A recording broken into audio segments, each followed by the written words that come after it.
Hey everyone, I'm Ariana Parks, physical therapist, and today I interview Charlotte Krog, and she's going to talk about the Biopsychosocial Alliance measurement in an MDT setting.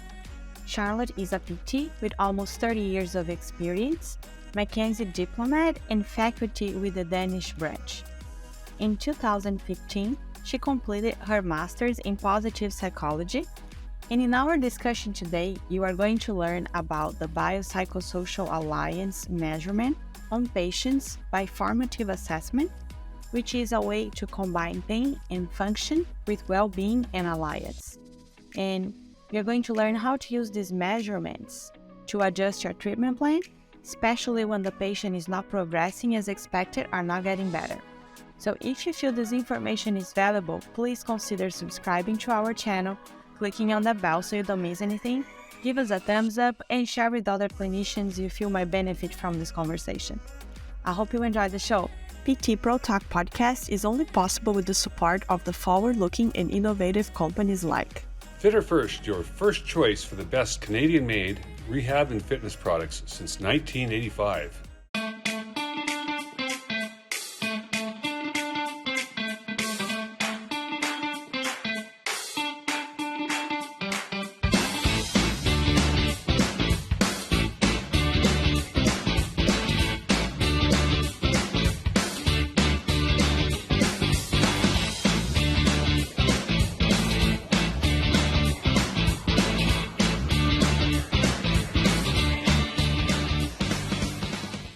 Hi Charlotte, welcome to PT Pro Talk. How are you today? Fine, thank you. And thank you for the invitation. Awesome. I'm happy to have you here. And let's start talking a little bit about yourself for the ones that don't know you. Tell us a little bit about your career and how did you get to where you are right now? Well, yeah, thank you. Well, I'm 54 years old, so I'm getting older. I've been in the field for many years. I graduated as a PT back in 1994. So that's many years ago here in Denmark, where I come from. I lived in Aalborg, which is the northern part of Jutland, and now I live in the capital, in Zealand. In 1997, I gained my diploma in mechanical diagnosis and therapy in Coon Rapids in Minneapolis, in the USA. In 2005, in Denmark here, I was acknowledged as a specialist in musculoskeletal physiotherapy. In 2007, I was appointed as a probationary faculty in the McKenzie Institute. And some years before that, I became a member of the Danish board in mechanical diagnosis and therapy. And I still am. I have, I think nearly 20 years in that area. So that's quite many years though. And I've basically worked with patients suffering from musculoskeletal disorders. And in that time, I've been so lucky to participate in many different things. I've been part of writing the national clinical guidelines on clinical dischearniation in the neck. I've been building up a mentoring program, and some years ago, I was appointed by the Danish PT Association to build up fully education in the Danish sports system for training for mentoring. So physiotherapists can now get papers on that they are official mentors. Been quite funny to do as well. And I think the many years in the board has given me so many different opportunities for speaking at conferences, being part of studying group, political, health group professionals and stuff like that. I've just been around. And after my specialist acknowledgement, I found the interest for the human well-being and for how to work with human behavior, because I see a lot of patients that seems to land between two chairs. I mean, they have been walking or been around for years with a lot of pain and malfunctioning, and they haven't got the help that they've been looking for.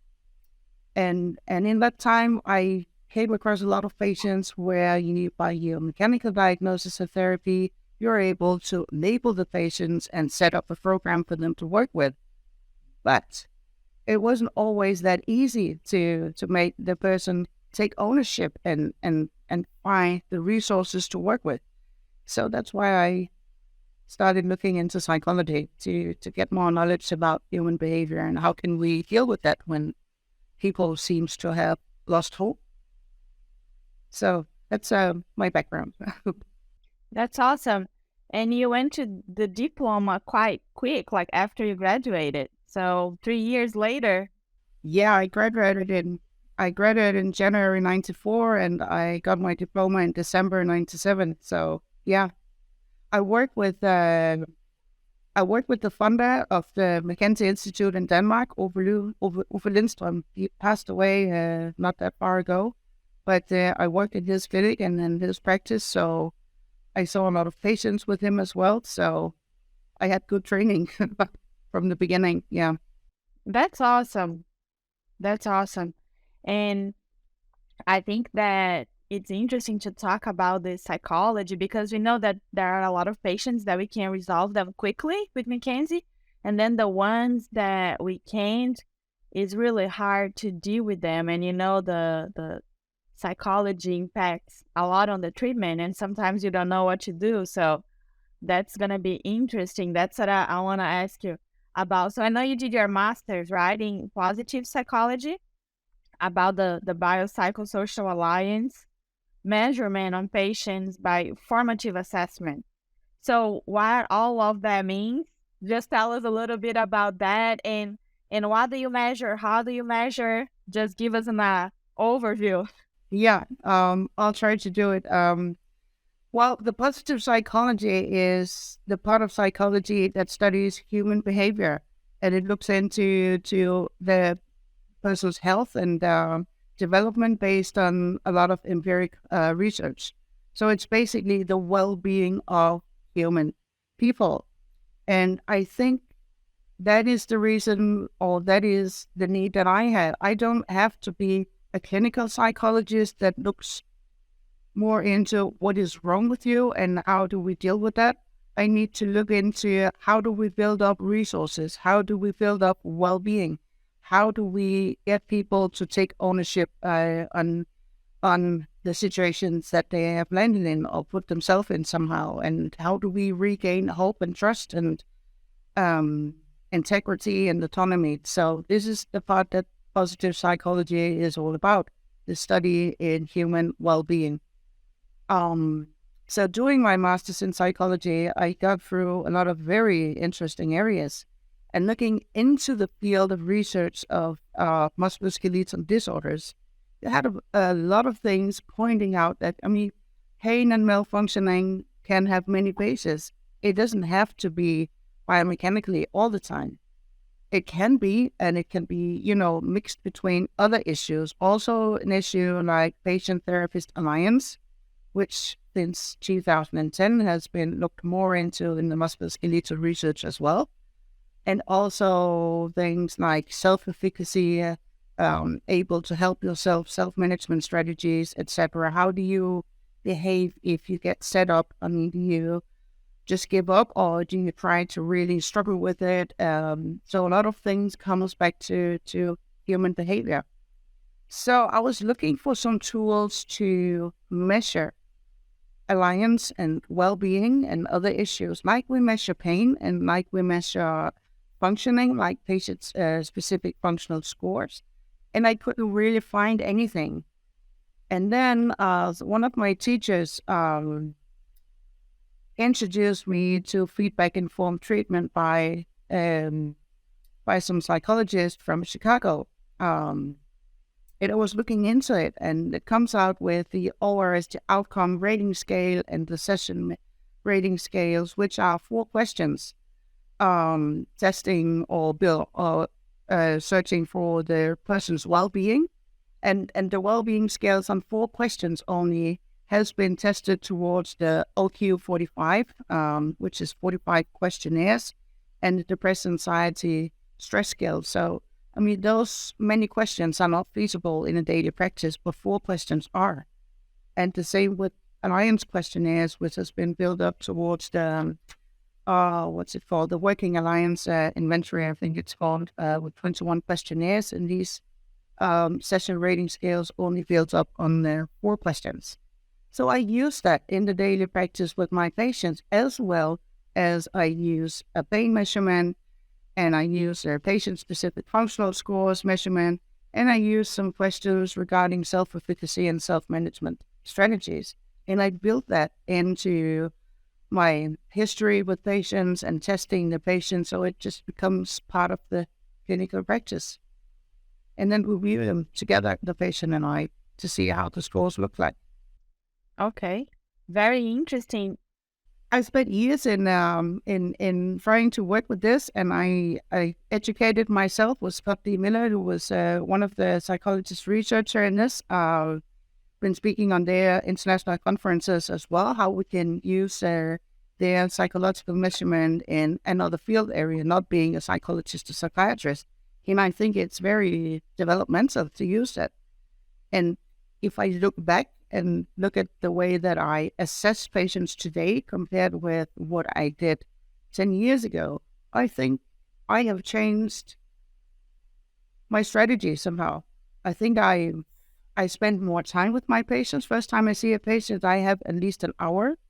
I spend time of getting to know the patient to make the patient calm down. I mean, been better in small talking initially with the patient just to make them relax. So you're sure that you get a good feedback and alliance on the research or the assessment that you're going to do. Try to explain them on the way I work, which is also written down on my web page, so they know that what they are addressing when they come to me. And I think being able really to listen to what the patient is telling you and not being forward-minded in your face, like, oh, this looks like a derangement, let's go and fix that. And then you forget the person who has the derangement or their preferences for how to deal with this. So it's a way to come across the patient in different varieties. I wanted to ask you, going back to the assessment, you said that you use a form with 4 questions. What was the name of that form? Is that something you created, or is a form that already exists? No, the format that I use from the psychologist Scott D. Miller is called Feedback Informed Treatment, FIT, FIT. And that consists of the 4 measurements on well-being and the 4 measurements on alliance. And that has been tested on several 100,000 patients from the psychological and psychiatric and social workers area. And they have a database, so you can go in and compare your scores with their score. And they have been validated towards the bigger questionnaires as well. So you can, get into that research or get into education with these people. And they are based down in Chicago in the US of A. So I spent time on that. And the 4 questions, I mean, on the well-being, when you just go into the history with my patient, like I do in mechanical diagnosis and therapy, when it comes to the patient, how do you feel suffering from this? And you said, what is it doing to you? Then when they start addressing things and how they behave or how they feel, then they fill out the form on those. So it just gets integrated. Like in the beginning, we set goals for why here, what would you like to obtain to come here? And other things that you can't do today or you can't do well today, that you have your goals from, that's what you want really to be able to do.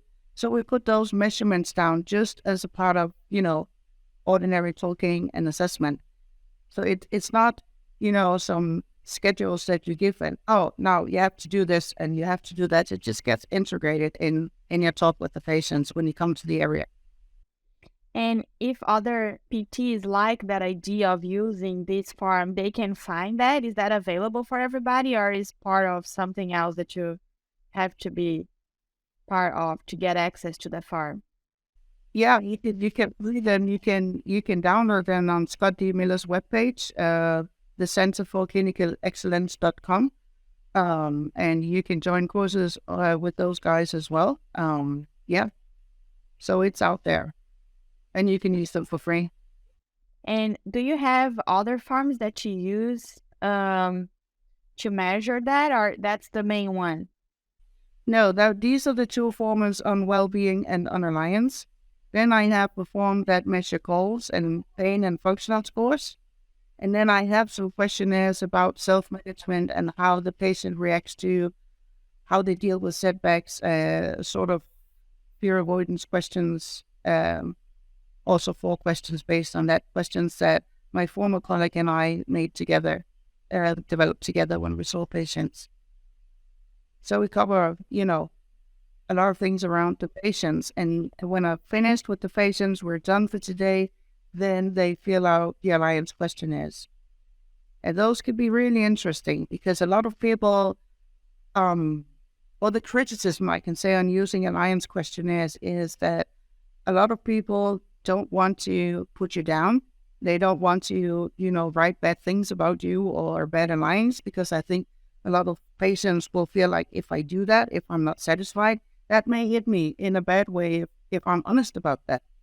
So I make really time to explain that this is a feedback to me and for me in order to how can I become better to help you with your specific problem. So this is not a measurement on you. This is feedback that I would love really to get from you. So please be honest, so I have a chance to rethink if we should do things differently. And people will be honest. Yeah. And yes, I have bad scores as well. Yeah. So you will learn from that.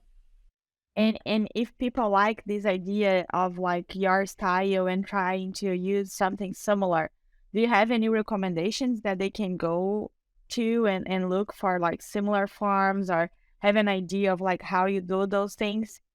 There is on Scott D. Miller's webpage on the feedback informed treatment with the alliance and the well-being. The other things, you can look on patient-specific functional scores and how to measure goals and pain in the musculoskeletal area. And the other questions, because we're in McKenzie method, we use a lot of self-management. So actually we should try to measure, are the patient doing the self-management and do they feel safe and secure and comfortable doing this? And do they gain what they should be gaining or obtaining by doing that? So these are just questions that I've put down myself to test that or evaluate that. Okay, very good. And then how do you use the measurements to adjust your treatment plan? So how do you use all this information? If the patient comes back and is, just progressing well, we just briefly pay attention to the measurement and just follow the strategy that we made together. Make sure that this is the strategy that the patient is dealing very well with. If the patient comes back with no change, or the patient comes back being worse, for instance, then we go back and reevaluate. And I am a physical therapist as a background, so I reevaluate always first my mechanical measurement. I go back, start re-questioning the history, retesting, making sure, do I have the right hypothesis to work with, etc. Other things that I have, overlooked or misunderstood or something like that. And if it comes that, no, I'm quite certain this is what is going on, then we together evaluate their measurement on the well-being, the measurement on our alliance, the measurement on the self-management strategies.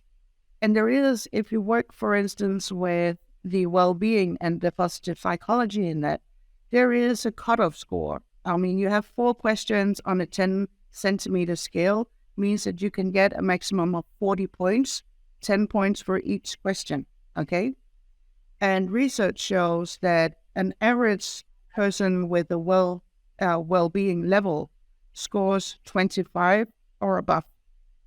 So if you score below 25, that actually means that the situation the person is in or the problem that is bothering the patient is taking a lot of mental capacity. And that may mean that the patient doesn't have the resources or energy to change behavior or to deal with new issues. So that is a very strong tool for you to work with, because you can have all the right biomechanical diagnoses and exercises and posture corrections or joint mobilizations that will work for your biomechanical problem. But if the patient doesn't have the capacity to funnel up on that, then you're getting nowhere. There you need to go back and look at the well-being and see, is there anything we can address differently here? And the measurement or also the research on that shows that if the patient scores below 10 on the outcome rating scale, that could mean that the patient is suffering from a severe depression or is suicidal. So that could mean that you need to refer the patient to other, like psychologists or back to the private practitioner, stuff like that. But not always. You just need to be aware of resources that the person is dealing with. That was my question on like what do you do like when you see that the scar is not like how should be, if it's not that good, how do you know like how far you can go trying to address this situation? And then how do you know when it's like out of your scope and then you need to refer? Because there's a few things that I guess with education we can talk and address, and then a few things that like you can't as physical therapists. So how do you do that? How do you draw that line? Address this. Yeah. Yeah. That is not always that easy, and other times it is. I mean, first thing, talk with your patient. They are quite honest with you. I have not met patients who are not being honest in this situation. And for instance, if we go through the areas of well-being, let's say we have the right biomechanical diagnosis and the right strategy, but we need, resources, engagement from the patients to work with. Then we go through each question. You seem to score very low on social relations here. Is that something you would like to tell me? What's that all about? And you would get histories like, for instance, the patient was said, my husband or my wife, they gave up on me. They think I'm not doing the best I can. They don't trust me. They think I'm lazy or blah, blah, blah. I feel that they have given up on me and stuff like that. And from other areas in well-being, like if people suffers from diabetes or heart problem, you take the whole family into therapy. So the issue is, if they score low there, I ask the patient, would it be a good idea to bring your husband or your wife with you the next time, so we together can set a strategy for how they can help you or support you on this? Or it could be, their working team, that they feel that people are looking bad to them and finding them lazy and not doing things that they should do. So that's just asking, talking back and forth. Is that a good idea? How do you see yourself in this situation? And Marianne, many times patients comes with the solution by themselves. When they see the score and it makes, this is how my situation is, then they start to think and evaluate what could be done. I also asked them, would it be a good idea that we phone your private practitioner, or have you previously seen a psychologist talking about this, or where do you find yourself? And it's very undramatic. And honestly, I'm not a psychologist. I'm not playing a psychologist. I have fully respect for their field and what they can do. But I see people, and people are not only biomechanically done. I mean, people are people with a lot of different varieties, like all of us are. And I think a lot of people, at least that the feedback, it has been so relieving to talk about. Finally, that we can talk about, yeah, I know I should be doing this. I feel guilty because I don't do it. I feel that I'm wasting my time and your time, but I can't put up with this. So instead of looking what's wrong with it and feel guilty, we try to look forward and see, what does it take to get you there?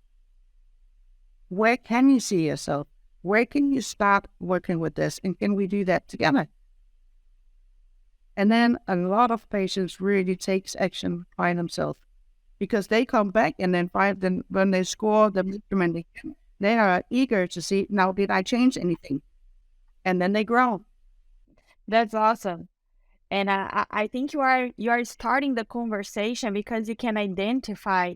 So, like, if I understood that correctly, you are able to identify those areas with the form, and then you can start the conversation to address that issues that you see on the form, and just maybe just bringing light to the issue. It helps the patient to identify, and then you can suggest a few things, and like as you said, they can take the actions themselves and try to solve something that it is probably holding them back on like progressing, getting better on the treatment.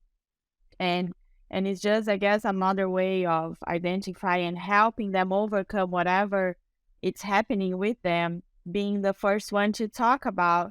Because a lot of times they go because of the physical, but they haven't been through other professionals. So we are the first professional, and we cannot progress and go forward if they have their other psychology issues holding them back, right? Exactly. And exactly there, I think that's where you pinpoint something, because pain has many faces, like I said. And a psychologist addresses primarily psychological issues. A lot of physiotherapists addresses physical issues, but we need to address more broadly around the patient. And a lot of the patient's feedback are, I've never been seeing my situation in this broad perspective. It makes sense for me that my reaction pattern is that I get fear avoidant, or I get pissed off and then I just overuse the whole situation, or I need to balance it further. And I had no idea that this could have an impact on my pain, etc. So it just opened for a dialogue who wouldn't have taken place if I didn't have the measurement. And that can take you in many different areas, but always keep the patients on the driver's seat. That's where I want them to be. Now, what can you do in order to change this? And how can I support you on this? Yeah. You are not trying to be the psychologist. Sometimes I think we get confused. We like, because we have a lot of time with the patient, so we talk a lot with them. We have all these, sometimes we get really close to them because we get to spend so much time. But I think you just using these forms, it feels like you have just something more objective that can help you, guide you, and help guide the patient to the right direction, and then you can. Exactly, like you would address a biomechanical problem. Mm-hmm. Yeah. In biomechanics, we used to see it. If you can't bring your lumbar roll to that chair, can you sit in a different way? Could you stand up once in a while? Or what can you do in order to get rid of your pain? We try to problem solve around that, and we do that very comfortably. You can always problem solve in other areas as well, just by asking the patient. And when they get, at least it seems to me from the feedback from patients, when they first get aware of, I didn't know that I would score this low on my well-being, I don't like to see myself in this situation, then they start to think, and then they start to evaluate, what can I do to become a better version of myself? Because this is not the impression of me that I have, and it is not the impression that I want to have. Mm-hmm. Yeah. Yeah. It helps the therapist to identify, because we know that something is not right, but sometimes it's hard for us to identify because it's not our area. So it helps us to identify. And then that's how I was going to ask you, if the patient has a different view of themselves before and after they feel out, because sometimes they feel like, oh, I'm fine. And then when they see the results, that's the first thing that tells them, like, maybe I'm not as good as I thought I was. Exactly. And just to address one thing, that it's not our field. Yes, it is. You're treating people. You're not treating biomechanics, and there is a head and a brain on top of the rest of the spine there. So it is your problem, because you are dealing with the way the patient is dealing with issues. Because if you can't deal with that, then you can't be able to help or progress patients in different directions. It's not the easy one. That the one with a lot of power and good well-being and a lot of energy, etc., and a lot of engagements. They do it by themselves. And I think another thing that I've seen with this population also is a lot of them lost hope. They don't believe in it anymore. And that, becomes very visible when you start talking with people. And then I used to address it this way. Well, why did you come and put up an appointment here if you don't have any hope back or if you don't believe it? To me, that means you do have some hope. Otherwise, this is a waste of time for you and for me. So can we go back and look what really brought you here? But they're afraid of hoping. They're afraid of looking forward because they got disappointed so many times. So that's sometimes why we need to take small steps. So you build up a lot of success for the patient. And that's how you build up, your alliance with the patient, and you build up their engagement and their trust that things can be different. And then things can progress quite rapidly. Yeah, and that was gonna be my next question. So, like, once you identify and address or try to address those psychology issues, because I assume that you address them when they are not progressing well on the treatment. So after you bring some light to this aspect of the treatment and the issue, do you see a difference on your results as a physical therapist, their progression after working on that psychological area? Most definitely, yes. In many of the situations. And of course, I can't help everybody, but quite a lot will be much different and much better. And there are also a few that I refer back to the private practitioner or that goes to a psychologist, that I have a psychologist that I can work with and who is educated in the same feedback informed treatment system. So we speak the same language, which is always good. So we can work together with the patient. Yes. Yeah. But it's not the majority of the patients that you refer out. No. A lot of people are really changing. Even people who has been suffering for 10, 15, 17 years and who scores quite low on the well-being measurement. Yeah, that can be dramatic to look at. But it's a lot of fun and it's rewarding and it's great to see people flourish in that way. It's really, it's very likable. I guess that motivates us as physical therapists so we can, because sometimes we progress to a point and then we know that is something else that we are not able to change. At least we don't know how to work with that, and then you pass that phase and then you are able to continue your treatment and be more successful. Yeah, definitely. And the good thing is, I think the beauty in this system is that it's visible for the patients and we work together on this. We look at the scores together and we speak about the scores and we look at, okay, you have progressed in this and this and this and this field here, but this one, he's not changing. Can we have a talk about that? What do you think about that? Why is the reason you're not progressing in this area? Is that something you want to talk with me about, or is it something that I should stay out of? And I'm being very respectful for the patient. It's up to them if they want to deal with, with certain issues with me about this. But a lot of people say, yeah, I think actually this and this, and yeah, I know I should do this and this. And I say, are you able to do that? Or do you need help to do that? Or what do you think? So just keep an open mind and keep an open talk about different issues. It's not that dangerous. Yeah. And then when you offer them help, your help is more like talking about it and educating them, or do you do anything else? There are issues where they may give them a link to do some meditation, which has been part of the positive psychology to build up their trust and the energy. That could be something like that. There are also things like, build positive emotions, like write 3 good things down that happened today. Or, for instance, I had a patient not long time ago who was progressing in a lot of different areas, except for the question on the well-being scale that comes to the family relations. It was really low. And we're talking about that. And I said, you're moving so much forward. You're so much better. But when we go through the measurement, here is a thing that is not changing. And he felt it's been like a man who's had problems for years, and he was working very well with the situation. He got much better, but he still felt that family was not taking him seriously.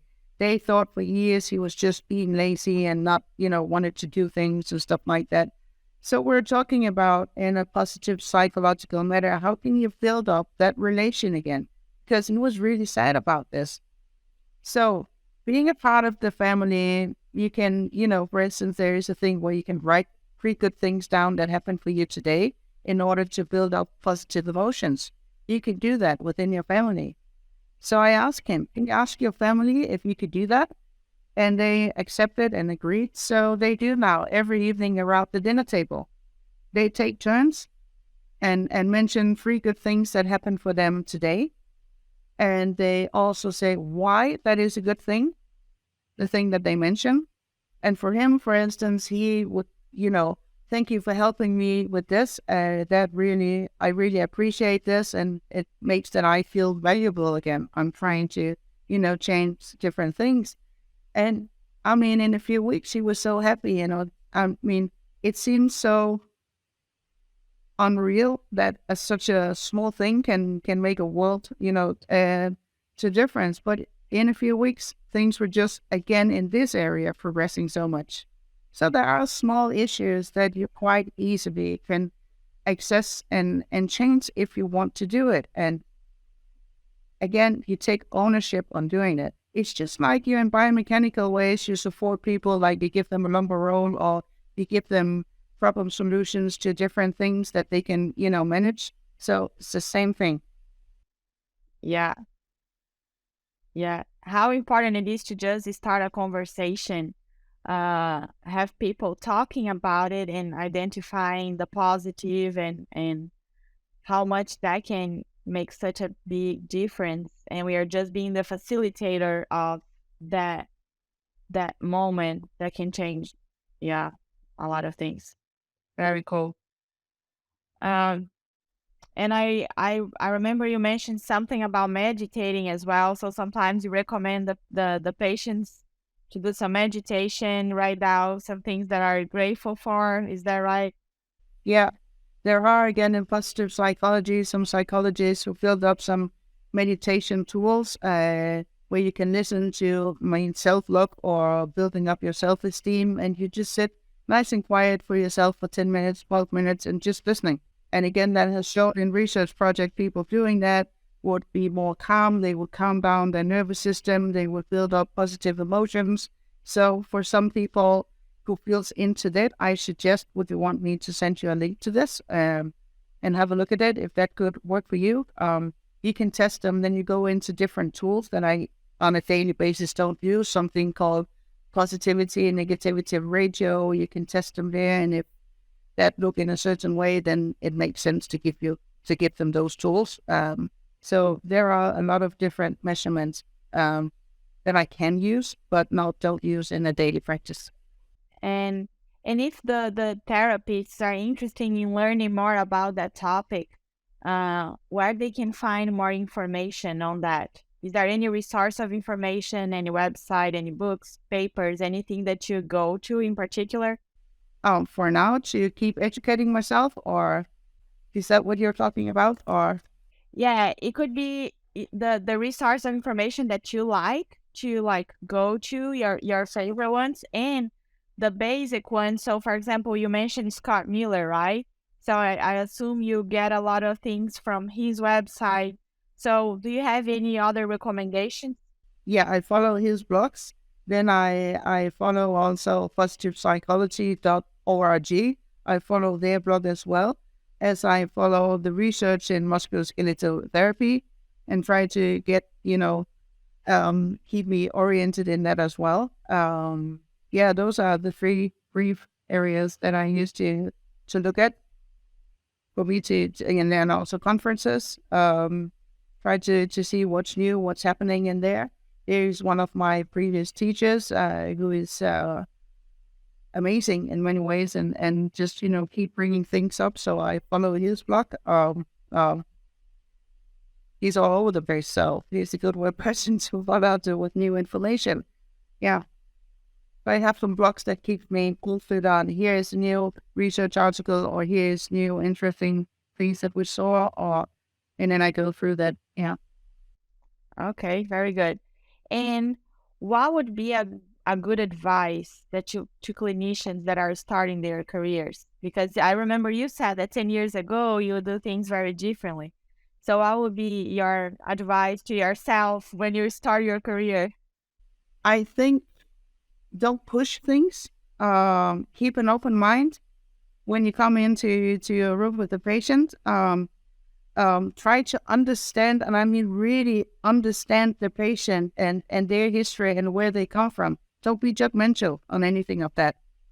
And last, don't blame the patient. I mean, they're doing the best they can, even though that sometimes we feel, come on, step on it. You need to progress further, blah, blah, blah. We all get that. And I was that 10, 15 years ago. I would be pushy. Hey, come on, how difficult can it be? It can be difficult. So understand the patient, where they come from, and what they have with them in their nuggets, because we all have something. I think that's, the best advice I can give there. And what personal qualities or abilities that you think are important to become a successful physical therapist? You just said be curious, right?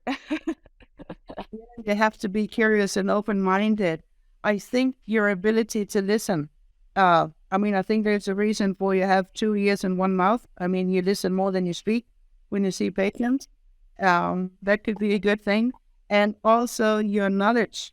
I mean, the more knowledge you have, the more safe I think you feel, and the more authentic I also think you will be with the patient. And that makes a lot of people calm down if they feel, okay, you know what you're doing, you know what you're dealing with, and you're being yourself. So being authentic, I think that's really important. Yeah. Okay, very good. And before we wrap up, do you have any other considerations about everything that we talked? Anything that you want to mention before we end the conversation? Yeah, not really. I think it's a broad world out there. There are many issues. There are many ways, directions to go. You have to find your way, but we have to recognize that we are dealing with people. We are not dealing with biomechanical issues only. We're dealing with people suffering from some sort of biomechanical disorders, and we deal with things in different ways, in different manners. And my way doesn't have to be that's your way. So we have what makes suitable for this person sitting in front of me at this chair right now, and search for it. Just remembering that no one size fits all in any of this. Yeah. And I think you gave us this super cool tool and option that we can implement in our treatment to help us identify these factors and give us a more precise, objective way to try to help this patient. So I appreciate you taking the time to come share with us about this tool. And I'm very grateful to have you here and sharing all your knowledge. So thank you so much. Thank you for the opportunity, Mariana. So hope you'll find it useful. Yes. Yes, absolutely. And I just forgot to ask you, if people want to learn more about you or your work, is there a way that they can find you or contact you? Oh, they can contact me on my email address. You have it, the one that you've been writing to me. They're most welcome to do that. I'll write it down on the show notes if people want to find you or ask you questions, or maybe they start using the same forms and want some help. Okay, sounds good. Thank you so much, Charlotte. You're welcome.